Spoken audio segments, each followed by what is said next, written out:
오늘 우리가 함께 나누는 이 말씀은 사도행전 말씀입니다. 사도행전을 또 이렇게 표현할 수 있어요.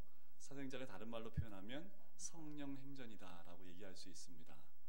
왜 성령행전이라고 얘기할 수 있냐면, 사도행전이라고 얘기한 이유 중에 하나는 사도들이 행하는 모든 사건과 그 길들을 적어나갔던 책이기 때문에 사도행전이라고 하는데, 실제로 보면 사도행전은 곳곳에서 성령이 그들을 인도하시는 그 과정들을 적고 있다고 볼 수 있습니다. 그래서 사도행전을 다르게 표현한다면, 더 정확하게 표현한다면 성령행전이다라고 이야기할 수 있는 거지요.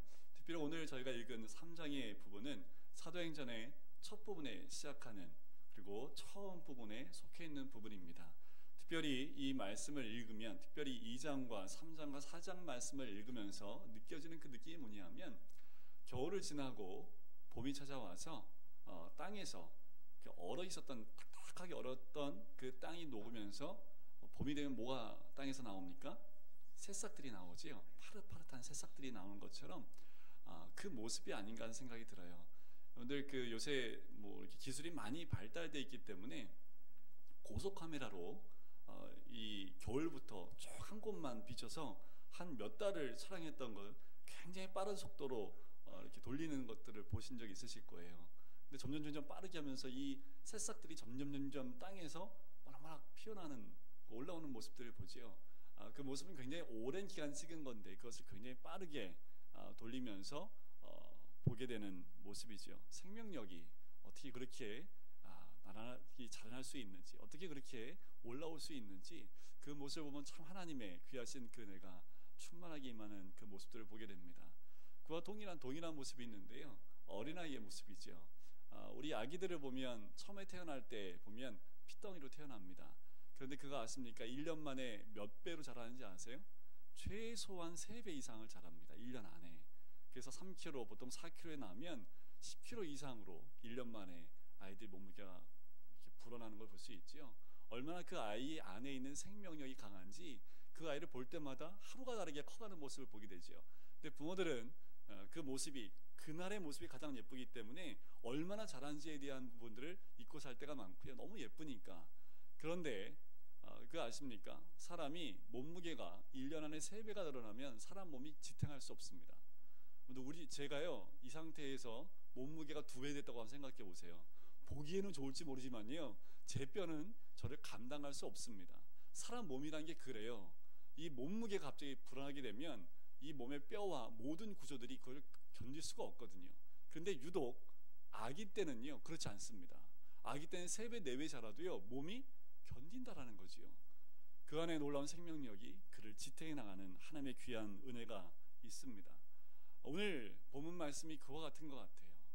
하나님의 은혜가 우리가 모르는 사이에 급격하게 늘어나는 그 모습을 오늘 사도행전 말씀, 특별히 2장과 3장, 4장에 등장하게 된다는 거지요. 2장부터 임했던 성령의 놀라운 역사의 그 생명력이 3장과 4장을 통해서 수없이 많은 영혼들에게 전달되어지는 그 과정들을 우리에게 보여줍니다. 제가 사도행전을 연구하고 볼 때마다 느껴지는 게 뭐냐면, 2장에서 예루살렘에 성령의 핵폭탄이 터지는 것 같아요. 근데 핵폭탄 터지는 모습 아시지요? 그 핵폭탄이 터지는 모습을 제가 본 적이 있는데, 그냥 이렇게 버섯 구름처럼 크게 일어나는 그 모습으로 끝나는 것이 아니라요, 폭탄이 딱 떨어지면 그 주변에 있는 모든 공기를 흡수해버립니다. 순간적으로 싹 흡수했다가 퍼져나가는 굉장히 강력한 힘이 핵폭탄과 같은 거지요. 이 사도행전 2장의 성령의 역사와 그와 같습니다. 예루살렘에 성령의 핵폭탄이 터지는 그 순간에 예루살렘에 있는 모든 것들을 흡수해버리는 거죠. 누가요? 성령님이요. 한순간에 쑥 흡수하면서 예루살렘에 있는 모든 심령들을 예수 그리스도를 영접할 수 있게끔 흡수해버립니다. 그 다음에 어떻게 될까요? 전 세계로, 사도행전 1장 8절의 말씀처럼 예루살렘과 온 유대와 사마리아 땅끝까지 이르는 하나님의 놀라운 복음의 역사가 퍼져나가기 시작한다는 거죠. 성경의 사도행전은 28장까지 기록되어 있습니다. 그렇지만 끝이 없어요. 그래서 29장, 30장을 우리가 써 내려가는 과정 가운데 지금도 성령의 역사가 우리 가운데 임하는 줄 믿습니다. 2장의 성령의 역사하십니다. 2장의 성령이 역사하세요. 그 다음에 진행되어지는 건 무엇입니까? 성령에 의해서 복음이 전파되기 시작한다는 거지요. 우리의 삶도 마찬가지입니다. 성령이 내 삶 가운데 임재하고 나면 그 다음 단계는 성령에 의해서 내가 점점 주의 복음으로 살아갈 뿐만 아니라 그 복음을 나누는 인생을 살아갈 수밖에 없다라는 거지요. 2장의 모습을 조금 더 자세히 한번 보도록 할게요. 성령이 임하실 때 사건을 기억하십니까? 어떤 사건이 일어났나요? 강력한 바람의 소리가 임하지요. 그리고 120명의 성도들 머리 위에 뭐가 나타나기 시작해요? 성령의 불이 임하기 시작을 합니다. 그와 동시에 그들의 입이 벌어지면서 무슨 역사가 일어나요? 방언이 터지기 시작합니다. 자기도 알지 못하는 다른 나라의 말이 터지기 시작을 하는데 그 말이 그 주변에 왔던 수없이 세계에서 많이 모여들었던 경건한 유대인들의 귀에 들기 시작을 하죠. 그들이 각자 나라의 말로 그 말을 듣기 시작합니다. 이 사도행전 2장이요 어떤 것과 똑같은 위치에 있냐면 천지 창조와 비교할 정도로 굉장히 강력한 그리고 하나님의 놀라운 역사가 있는 것이 사도행전 2장입니다. 왜냐하면 창세기 11장에 보면 바벨론 사건 때, 바벨탑 사건 때 바벨탑을 세우는 걸 통해서 하나님이 인간의 언어를 어떻게 하셨나요? 흩어버리셨지요. 그래서 서로가 무슨 말 하는지 못 알아듣게 합니다. 그래서 시어머니가 며느리한테 하는 말을 며느리가 잘 못 알아듣잖아요, 그죠? 며느리가 하는 말을 시어머니가 잘 못 알아듣잖아요, 그죠? 우리가 영어만 못 알아듣는 게 아니에요. 근데 우리 중학교 학생들의 말을 저도 잘 이해를 못 하겠어요, 그죠? 요새 말을 참 짧게 하기 때문에 제가 한 2번 물어보고 그게 뭔 뜻이야 물어봐야지 알 수 있을 정도로 교회 내에서도 짧은 단어들 말들이 많이 쓰이게 되지요. 그렇게 소통이 잘 안 됐습니다. 죄로 인해서 소통이 단절이 된 거지요. 그런데 사도행전 2장 가운데 성령이 임하시면 어떻게 됐습니까? 흩어졌던 모든 언어가 하나가 됐다라는 거지요. 그것이 또 다른 성령의 놀라운 역사입니다. 그러면서 한순간에 몇 명이 죽게 돌아옵니까? 3,000명이 죽게 돌아오는 놀라운 역사를 경험하게 되지요. 베드로가 말씀을 선포합니다. 그와 동시에 120명 문도가 각 나라의 방언으로 그 말을 선포하기 시작을 하는 거지요. 그때 돌아온 사람의 숫자가 3,000명이었다는 거지요. 그러면서 초대교회가 시작을 합니다. 그래서 2장 마지막 부분에 이렇게 끝나게 됩니다. 구원받은 사람의 수를 믿는 무리들에게 날마다 더하신다라는 말로 2장 끝이 끝나요. 자, 성령의 역사가 이렇게 끝납니다. 영광스러운 장입니다. 드디어 예수님이 승천하시고 난 다음에 약속하신 성령을 부어주심을 통해서 120명 문도가 뒤집어진 거지. 아니요, 예루살렘이 뒤집어지는 놀라운 역사가 임하게 됩니다.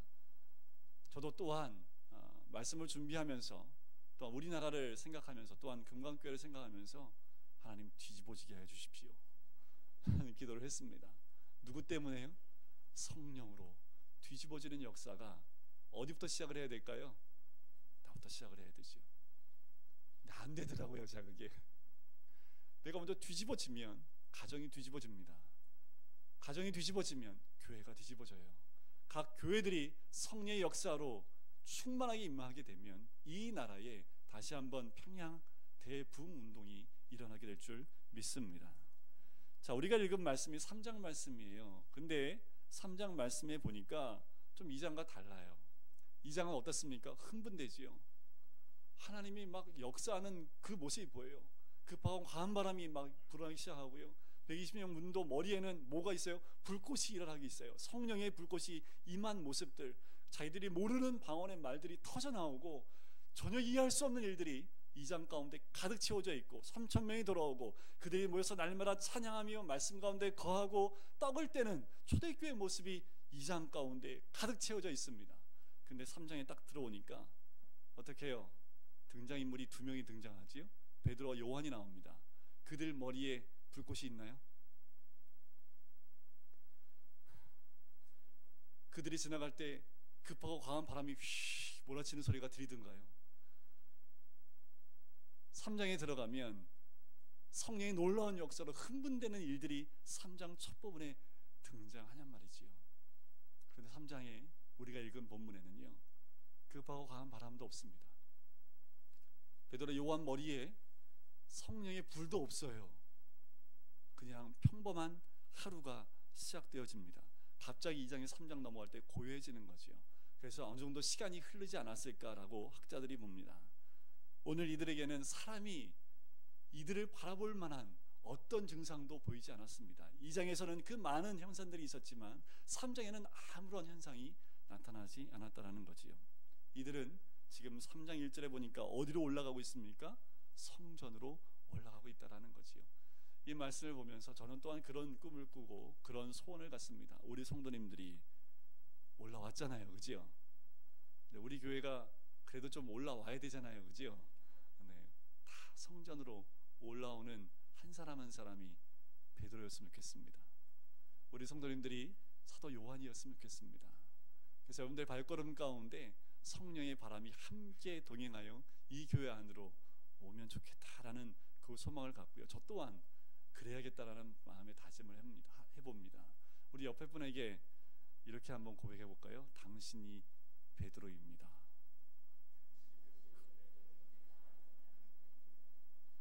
요한이 울 것 같아요. 당신이 요한입니다. 네, 오늘 여기서 나가실 때 여러분들이 베드로와 요한의 모습으로 나갔으면 좋겠습니다. 그래서 오늘 있었던 이 사건들이 그냥 사도행전 3장에 머물러 있는 사건이 아니라 지금 현재 우리에게 일어나는 역사가 될 줄 믿습니다. 우리 1절에 같이 한번 읽어볼까요? 1절입니다. 제9시 기도 시간에 베드로와 요한이 성전에 올라갈새. 자, 2장에 있는 모든 일들이 이제 마무리가 됐고 흥분된 일도 없습니다. 그런데 베드로와 요한이 어디로 올라가고 있어요? 성전으로 가고 있대요. 이들의 삶은 이런 것 같아요. 우리가 성령의 충만함이 임해서 나 때문에 무엇인가 역사가 일어나면 우리는 매일같이 어디로 가야 될까요? 역사가 일어나는 곳으로 가야 되지 않겠습니까? 기도원에서 그 역사를 경험했어요? 그럼 기도원으로 올라가지 않겠습니까? 내가 어느 교회 갔더니 거기서 성령의 뜨거운 체험을 했어요. 그럼 그 교회로 달려가지 않겠어요? 그런데 오늘 베드로와 요한은 마가다락방으로 가지 않았다라는 거지요. 마가다락방에 임했던 성령의 그 놀라운 불길을 체험했던 그 장소로 가는 것이 아니라 오늘 어디로 가요? 하나님의 임재가 있는 곳, 그 성전으로 올라간다라는 겁니다. 그 말은 무엇을 의미하냐면 성령이 충만하게 임해도 이들이 해야 될 건 무엇입니까? 변함없는 기도의 삶입니다. 변함없이 하나님 만나는 그 삶이 이들의 삶의 중심에 있다라는 거지요. 이들은 매일의 삶처럼 기도하는 삶, 말씀을 묵상하는 삶, 거기서 벗어나지 않고 오늘도 변함없이 기도하기 위해서 주님의 임재가 있는 그곳으로 간다라는 거지요. 그것을 어떻게 알 수 있냐 하면 1절 끝에 나오는 올라갈새라는 단어에서 알 수 있습니다. 여기에는 등장하지 않는데요. 원어에 보면 이 시제가 이 미완료 시제라는 게 있습니다. 헬라어에 보면 미완료 시제인데요. 이거는 어떤 의미가 있냐면 반복적으로 일들이 계속 진행되어질 때나 아니면 상황을 생생하게 묘사할 때 쓰는 시제가 미완료 시제입니다. 그러니까 뭐예요? 이들이 성전에 올라가는 것이 이날 한번 땡겨서 올라간 거예요. 오늘 한번 성전에 올라가고 싶어. 오늘 안 올라가면 안 될 것 같아. 그래서 한번 올라간 걸까요? 아니면 매일처럼 이들은 주의 전을 찾아가는 걸까요? 이들은 오늘 이 말씀을 통해서 볼 수 있는 것은 매일 하나님의 전을 찾아갔던 사람이라는 거지요. 매일 정한 시간만 되면 하나님 만나기 위해서 이들은 성전을 향하여 올라갔던 사람이라는 거지요. 그렇다면 이들 가슴 가운데 뭐가 있을까요? 누가 있다라는 얘기예요? 하나님으로 가득 차 있다라는 거지요. 성령의 충만함이 입은 이들에게는 하나님이 너무나 중요했기 때문에 매일매일 하나님 만나지 않으면 안 됐기에 이들은 하나님을 만나러 갑니다. 처음에 연애할 때 한번 생각해 보시겠어요? 연애할 때 눈만 감으면 누구 생각이 나요? 그 사람 생각이 났지요, 그지요? 너무 먼 얘기 아니시지요? 네.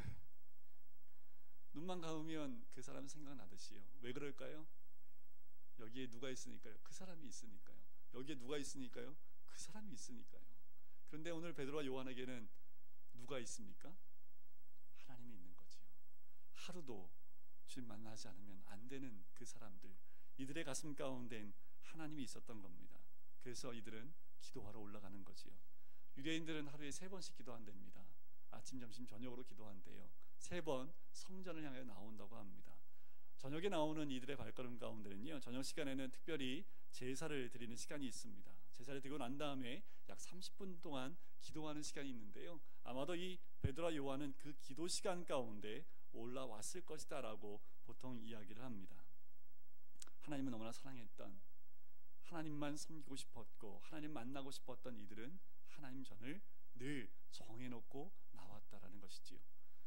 구약 성경에 보면 이런 사람이 또 있어요. 하루에 3번씩 약속을 정하고 하나님 앞에 무릎 꿇었던 한 사람이 있습니다. 그가 누구예요? 다니엘이라는 사람입니다. 그는 성전에 올 수 없는 사람이었습니다. 그래서 하루에 3번 약속을 정해서 어디를 향해서 무릎을 꿇어요? 성전이 있는 그곳을 향하여 무릎을 꿇고 자기의 목숨을 걸고 기도했던 사람이 다니엘이라는 사람이지요. 오늘 이것을 보면 시간을 정해놓고 늘 하나님을 만나는 그 사람은 곧 하나님의 사람임이 틀림이 없습니다. 오늘 어떠십니까? 하나님 만나고 계십니까? 중요한 것은 저는 성령 충만도 중요하지만 더 중요한 것은 내가 오늘 그 하나님 만나고 있는지, 내가 오늘 얼마나 그 하나님 만나고 싶어 하는지. 그래서 매일 하나님 만나기 위해서 이곳에 나오든지 아니면 너무 멀어서 집에서 무릎 꿇고 기도하는 그 기도의 장소가 있는지. 베드로와 요한의 관심은 하나님께만 있는 거지요. 우리의 관심은 어디에 있습니까? 오늘 이 말씀을 준비하면서 우리 교회 나오는 많은 사람들의 중심 가운데 과연 누가 있을까? 과연 하나님이 있을까라는 생각을 해봤습니다. 그 하나님은 혹시 내가 원하는 것을 이루기 위해서 필요한 분이 아닐까? 우리의 기도의 제목을 이루어주기 위해서 필요한 분이 하나님이 아닐까? 아니요, 하나님은 그런 분 아닙니다. 하나님은 기도의 중심에 계신 분이 우리 하나님인 줄 믿습니다. 우리의 기도의 관심은 누구한테만 있어야 돼요? 하나님께만 있는 거지요. 연애할 때 내 생각하는 그 사람 만날 때 그 사람 통해서 무언가 바라서 만나나요? 아니요. 그 사람 만나면 좋으니까, 그냥 그 사람 바라보고 있으면 좋으니까 그냥 만나는 거지요. 우리가 기도로 나오는 것도 마찬가지입니다. 하나님 만나는 것이 좋으니까, 하나님 그분을 만나고 그 앞에 나와 무릎 꿇고 하나님과 대화하는 것이 좋으니까, 그리고 하나님이 중요하니까, 한 분만이 나의 중심이니까 그 마음으로 나오게 되는 줄 믿습니다. 시편 42편 1절 말씀에 보면 이런 말씀이 있어요. 하나님이여, 사슴이 시냇물을 찾기에 갈급함 같이 내 영혼이 주를 찾기에 갈급하나이다. 다윗의 고백입니다. 이 고백을 할 때 다윗이 어떤 상태였냐면요, 고난 가운데 있을 때 이 고백을 합니다. 고난을 해결하기 위해서 하나님을 찾는 것이 아니라 다윗은 그 고난 가운데에도 누구를 찾아요? 사슴이 시냇물을 찾아 헤매듯이 오직 주님만 만나기 원하며 주님 만나고 싶습니다 라는 고백을 했던 사람이 다윗이라는 거지요. 그래서 베드로 요한도요, 하나님과 시간을 정해놓고 기도하기 위하여 올라왔던 사람입니다. 베드로가 기도했던 시간이 여기만 있지 않아요. 사도행전 10장에 보면 베드로가 또 기도했던 시간이 나오는데요, 6시로 나옵니다. 오늘은 몇 시로 나옵니까? 9시로 나오지요. 근데 10장에 보면 6시에 기도로 올라갔다는 얘기가 나옵니다. 그만큼 베드로는 시간만 되면 하나님께 무릎 꿇었던 사람이 베드로였다는 거지요. 그런데 중요한 것은 이 기도 때문에 기적이 일어난다라는 거지요. 이 기도 때문에 기적이 잉태된다라는 겁니다. 이 기도 때문에 기적이 나아지게 된다라는 거지요. 기적은 어떻게 일어납니까? 기도하는 사람에게 일어나는 줄 믿습니다. 베드로와 요한이 기도로 올라가요. 그때 하나님이 한 사건을 준비해 놓는다라는 거지요. 나면서 못 걷게 되는 그 한 사람을 만나게 한다라는 겁니다. 근데 교회 올라오실 때 매 주일마다 올라오시잖아요, 그죠? 차를 타고 남양주에서, 고양시에서, 용인에서 옵니다. 매주마다 반복되어지는 그 과정 가운데 혹시 매주마다 만나는 사람들이 있지 않으십니까? 베드로 요한은 올라올 때마다 만나는 이 한 사람을 만나는 거지요. 우리도 어쩌면 오늘 올라오는 동안에 누군가 만날 수 있어요. 누군가의 만남이 있을 수 있습니다. 그런데 주의자를 향하여 나오는 우리들 가슴 가운데 기대감이 있으셔야 됩니다. 뭐냐 하면 하나님이 오늘도 어떤 사건을 나를 위하여 준비해 놓지 않으셨을까? 나를 통하여 한 영혼이 하나님을 향하여 나올 수 있게끔 만나게 하는 놀라운 역사가 있지 않을까 기대해 보실 필요가 있다라는 거지요. 성전에 올라올 때 그 한 사람이 준비되어 있습니다. 그 한 사람을 2절에 소개하고 있지요. 2절 말씀 한번 같이 읽어볼까요? 2절 말씀입니다. 나면서 못 걷게 된 이를 사람들이 메고 오니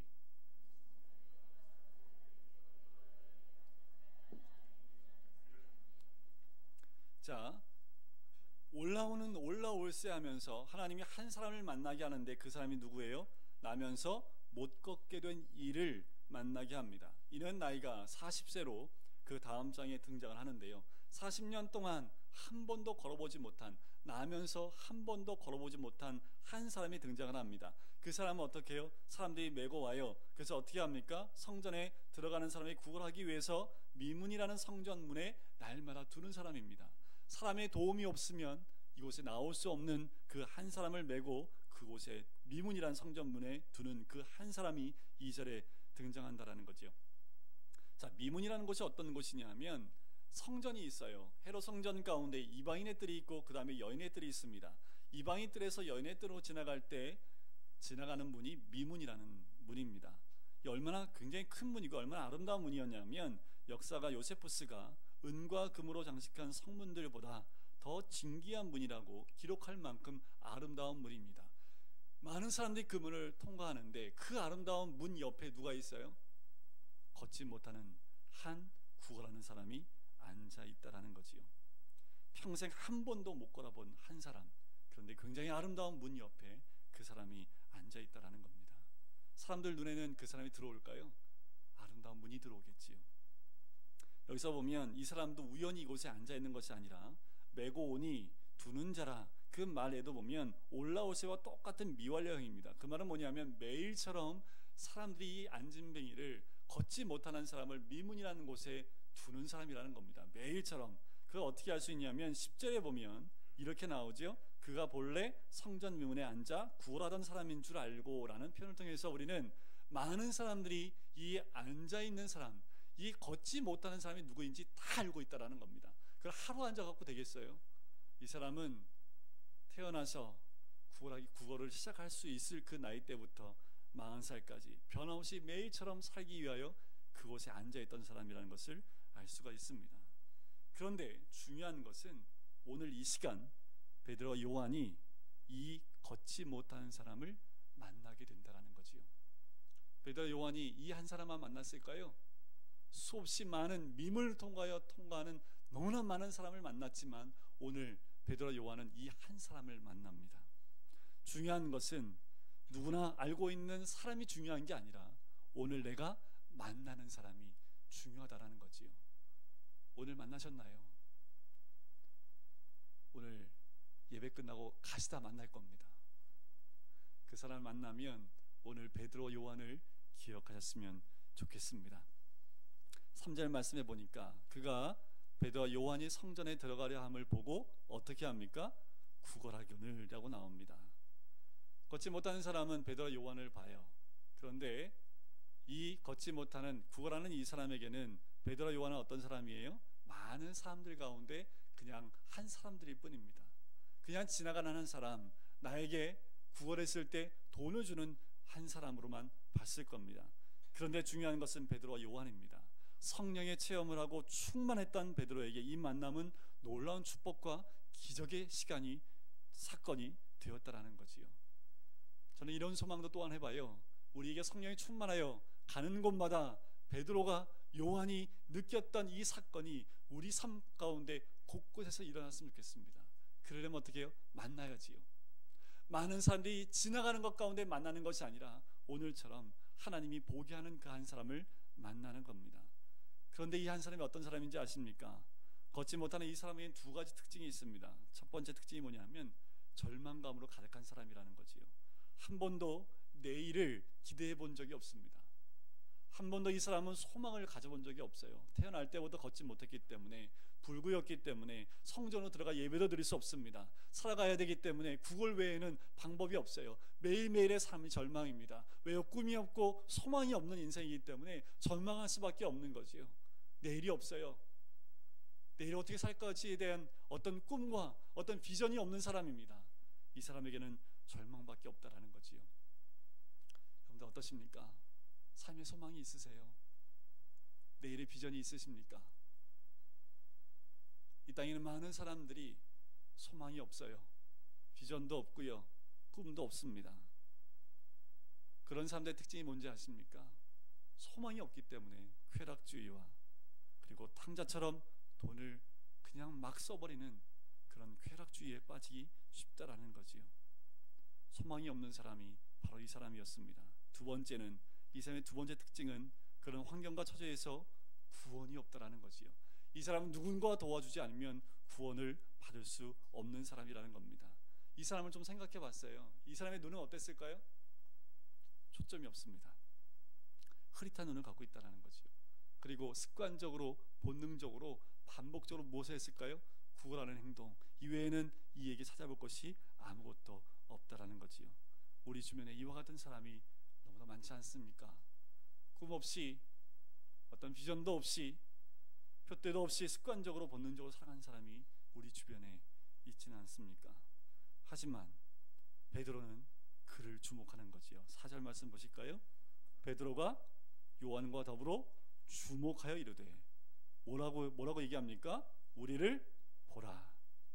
주목하다란 말은요, 그냥 보는 것이 아니라 열중하여 보다, 집중하여 바라보는 것을 의미하고요. 이 단어는 이적을 행할 때 주로 많이 쓰였던 단어이기도 합니다.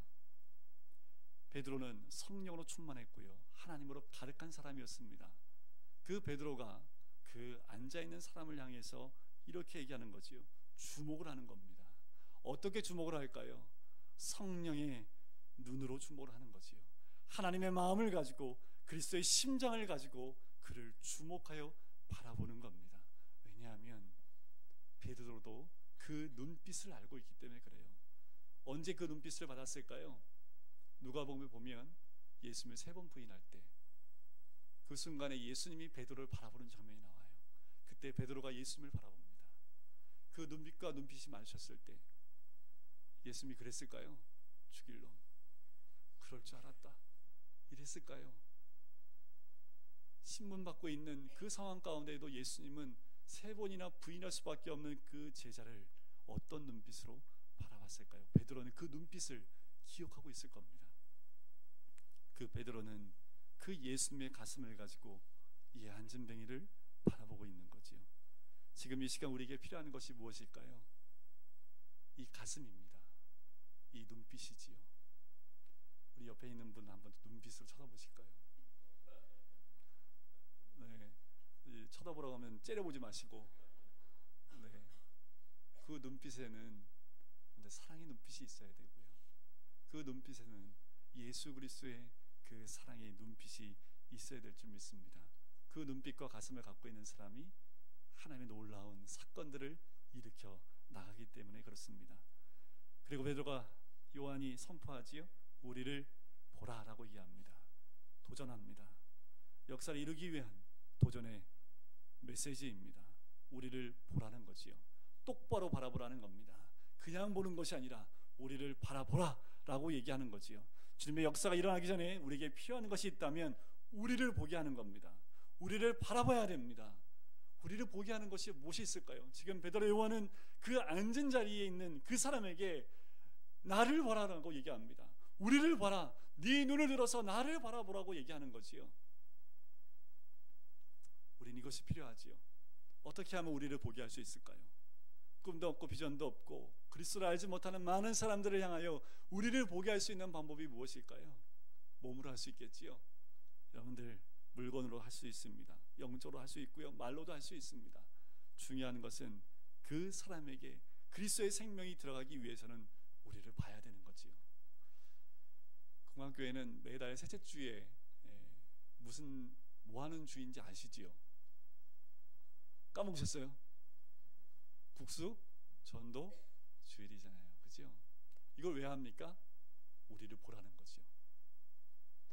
우리를 보라라고 손짓하는 겁니다. 국수 먹으러 나와? 좋아, 국수 먹으러 나와. 국수 먹으러 나올 때 우리를 보라는 거죠. 우리를 보게 하는 것 여러 가지가 있습니다. 우리의 삶을 통해서 나타낼 수도 있고요, 이렇게 국수를 통해서, 또한 물건을 통해서, 선물을 통해서 우리를 보게 할 수도 있다라는 거지요. 그때 이 사람에게 약간의 변화가 있습니다. 5절 말씀에 보니까 그가 그들에게서 무엇을 얻을까 바라보았다라는 거지요. 이 사람 많은 사람들 통해서요, 좌절과 아픔을 느껴봤을 겁니다. 거절을 수없이 많이 당해봤을 겁니다. 사람을 볼 필요가 없는 거지요. 거절당할 게 뻔하기 때문에 사람을 보지 않습니다. 그냥 이 사람은 눈을 내리깔고 바닥만 바라보고 있다라는 거지요. 그런데 베드로와 요한이 우리를 보라고 얘기하는 거지요. 그때 이는 베드로와 요한을 바라보기 시작을 합니다. 이것이 이 앉아있는 한 영혼의 변화된 모습입니다. 6절을 보실까요? 이 6절을 통해서 이 영혼이 바뀌어지는 놀라운 역사의 선포의 메시지입니다. 함께 큰 소리로 선포해 보겠습니다. 은과 금은 내게 없거니와 내게 있는 것을 내게 주노니. 그렇게 해서 일어나겠어요? 다시 한번 힘있게. 은과 금은 내게 없거니와 내게 있는 이것을 내게 주노니 나사렛 예수 그리스도의 이름으로 일어나 걸으라. 은과 금의 이야기로 가득 찬 곳이 세상입니다. 교회는 은과 금 얘기로 채워지는 곳이 교회가 아닙니다. 교회는 금과 은이 아니라 예수 그리스도의 이름으로 채워지는 곳이 교회인 줄 믿습니다. 교회는 나사렛 예수 그리스도의 능력을 말하는 곳이 되어야 될 줄 믿습니다. 그런데 교회들이 점점 멀어지는 것 같다는 느낌이 들어요. 중세 유명한 토마스 아퀴나스라는 분이 그때 시대의 교회들에게 이렇게 얘기를 합니다. 초대교회에는 은과 금은 내게 없거니와 내게 있는 것으로 내게 주노니 곧 나사렛 예수 그리스도의 이름으로 일어나 걸으라고 말하는 능력이 있었다. 그러나 오늘날 우리의 교회는 금으로 기둥을 만들고 대리석으로 바닥을 깔아 엄청난 하나님의 집을 지었다. 우리의 교회는 땅도 많이 가지고 있다. 건물도 가지고 있다. 사람들도 많이 가지고 있다. 은과 금은 이제 우리에게 있다. 그러나 나사렛 예수 그리스도의 이름의 능력은 잃었다. 이것이 중세 때 한 유명한 사람의 교회를 향한 뼈아픈 이야기입니다. 이 말을 읽으면서 저는 그것이 오늘 이 땅에 있는 교회들에게 적용되는 말이 아닐까 라는 생각을 해봅니다. 교회들이 돈이 많아졌고 건물도 아름다워졌지만 실제로 중요한 그리스도의 이름의 능력은 상실하고 있지 않은지. 하나님이 원하는 것은 세상이 원한 것과 다릅니다. 교회는 구제를 해야 됩니다. 고아와 과부를 돌봐야 되는 거지요. 그러나 교회는 구호단체가 아닙니다. 교회는 교육을 해야 되지요. 하지만 교육단체도 아닙니다. 교회는 병을 고쳐야 됩니다. 하지만 의료기관이 아니지요. 교회는 세상을 개혁해야 합니다. 하지만 개혁단체가 아닙니다. 교회는 이 시대의 정의를 실현해야 하지만 정의 실현단체도 아니라는 거지요. 교회는 나사렛 예수 그리스도의 이름의 능력을 소유하고 그 능력을 전하는 것이 교회인 줄 믿습니다. 베드로가 은과 금은 내게 없거니와 내게 있는 것을 주겠다고 얘기했듯이 우리 교회가 가지고 있는 것은 오직 예수 그리스도 그 이름의 능력인 줄 믿습니다. 오늘도 우리가 가져가야 될 것이 있어요. 우리가 우리 가슴 가운데 가득히 충만하게 가지고 가야 될 것이 있다면 예수 그리스도의 이름입니다. 그 이름 안에 있는 그 능력을 우리 가슴에 받고 와야 된다는 거지요. 베드로는 다른 게 없었어요. 베드로는 가진 거 아무것도 없었고 오직 한 가지 예수 그리스도 그 이름만 가지고 있었다라는 거지요. 오늘 예배를 끝나고 나가는 우리 모든 성도님들이 이렇게 외치고 나갔으면 좋겠습니다. 은과 금은 내게 없거니와 내게 있는 것으로 내게 주노니 나사렛 예수 그리스도의 이름으로 일어나 걸으라. 이 명령이 우리의 명령이 되고 나가서 많은 자들 일으켜 세우는 우리 금강교회 성도님 되시기를 주의 이름으로 간절히 축원드립니다. 우리는 뭘까요? 그러면 그런 능력을 나타내는 베드로 요한은 무엇일까요? 그냥 통로일 뿐입니다. 그리스도의 이름으로 능력을 나타내는 통로일 수밖에 아니라는 거지요. 우리가 그 역할을 해야 되지요. 이 시대의 통로들이 다 막혀 있지요. 그리스도의 놀라운 능력이 이 땅 가운데 부어져야 되는데 그 통로 역할을 하는 그리스도인들이 그 역할을 감당하지 못하기 때문에 이 땅 가운데 하나님의 능력이 나타나지 못한다라는 거지요. 우리 금강교회가 그 능력의 도구가 되었으면 좋겠습니다. 이 땅을 변화시키기 위해서 그리스도의 심장을 가지고 그리스도의 놀라운 능력을 이 땅 가운데 나타내는 귀한 교회가 되기를 주의 이름으로 간절히 축원드립니다. 7절과 8절에 보니까 이렇게 나오지요. 오른손을 잡아 일으키니 발과 발목이 곧 힘을 얻고 뛰어서서 걸으며 그들과 함께 성전으로 들어가면서 걷기도 하고 뛰기도 하며 하나님을 찬송하니라고 나옵니다. 베드로가 하는 일이 또 있어요. 일어나 걸으라 하고 말만 하고 끝나는 것이 아닙니다. 우리가 말씀만 전하고 끝나는 것이 아니라 그를 잡아서 어떻게 해요? 일으켜 세운다라는 거지요. 죽어가는 사람을 일으켜 세운다라는 거지요. 자살하려고 하는 사람을 일으켜 세운다라는 겁니다. 삶의 고통과 아픔 가운데 있는 사람을 찾아가서 그들을 잡아 일으켜 세운다라는 거지요. 일으켜 세울 때에 그의 발목에 힘이 들어간다라는 거지요. 나면서 한 번도 걸어보지 못한 사람은 걷는 것이 무엇인지 몰라요. 그에게 일어난 변화가 몇 가지가 있습니다. 첫 번째 변화는 발과 발목에 힘이 생겼다는 거지요. 이는 발과 발목에 힘이 생긴 것이 무엇인지 모르는데 힘이 생겼어요. 두 번째 변화는 뭐냐면 뒤틀렸던 관절들이 다시 제 위치로 오면서 뛰기 시작을 합니다. 그리고 세 번째는 뭐예요? 이가 걷고 뛰면서 어딜 향해서 나갑니까? 그의 부모를 향해서 달려나가요? 그의 가족을 향해서 달려갑니까? 아니요. 그에게 변화된 또 하나의 모습은 성전을 향하여 달려나가면서 누구를 찬양합니까? 하나님을 찬양하는 모습이 회복되어지게 된다는 거지요. 이 한 사람의 변화 때문에 일어난 놀라운 역사가 9절과 10절에 나옵니다. 같이 한번 다시 읽어볼까요? 모든 백성이 그 걷는 것과 하나님을 찬송함을 보고 그가 본래 성전 미문에 앉아 구걸하던 사람인 줄 알고 그에게 일어난 일로 심히 놀랍게 여기며 놀라니라. 충격을 받습니다. 40년 동안 한 번도 걸어보지 못한 그 한 사람, 걷지 못하여 성전에 들어와 보지도 못했던 그 한 사람이 뛰고 걸으며 성전으로 뛰어 들어오면서 하나님을 찬양하는 모습을 보고 사람들이 놀라는데, 그냥 놀라는 게 아니라요, 심히 놀라요. 근데 그냥 심히 놀라는 것도 아니고 심히 놀랍게 여기며 놀랍니다.